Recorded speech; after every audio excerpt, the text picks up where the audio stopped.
In 2001, federal government enacted a policy document, that is the National Electric Power Policy, the document that midwifed privatization and commercialization of the power sector.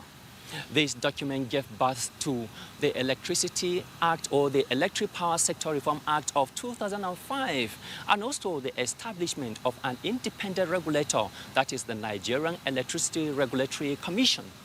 The document was used for the privatization of the power sector in 2013.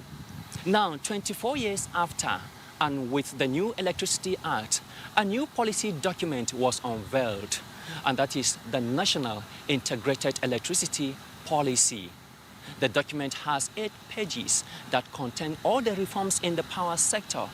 The National Integrated Electricity Policy highlights direction of the power sector, transiting to multi-tier participation and open the electricity wholesale market from single buyer model to bilateral contracts. While acknowledging the challenges in the sector, the policy document identifies opportunities for investors, especially in the renewable subsector, as Nigeria targets universal access to electricity by the year 2030. The document also highlights need for human resource capability development for the power sector, with the Federal Ministry of Power to establish an integrated capacity development program with an on-the-job training and certification, as well as ensure gender equality.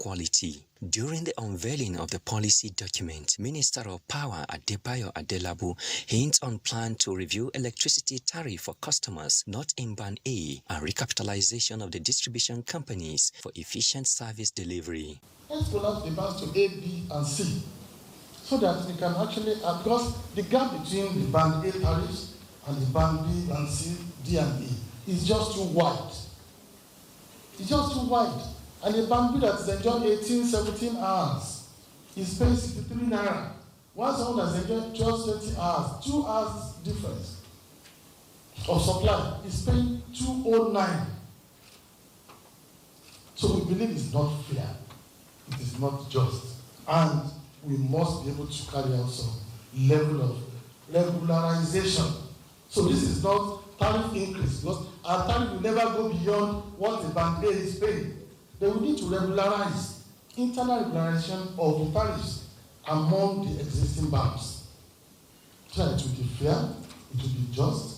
Also unveiled is the Nigeria Integrated Resource Plan, which is a comprehensive approach to national power system planning that includes, on the supply side, a holistic assessment of national energy resources, and on the demand side, opportunities for energy efficiency to derive a least cost combination of supply and demand measures. Integrated Resource Plan, which we are also handing over today, which I believe go a long way in planning, strategic planning for the sector, and ensuring that our set objectives are achieved. The resource planning of a reliable and resilient power system requires a lot of care and time.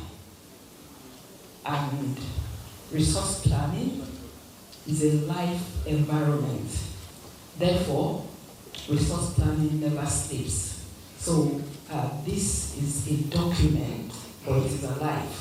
It's not a closed document, it's an open document. Today's events mark a great milestone for the sector in delivering the Nigeria Electricity Policy and the Nigeria Integrated Resource Plan for Nigeria's energy sector, and demonstrates the commitment of UK and Nigerian governments to addressing Nigeria's energy sector challenges. Development partners collaborated with the Federal Ministry of Power to develop the policy document, expected to be approved by the Federal Executive Council and gazetted for implementation.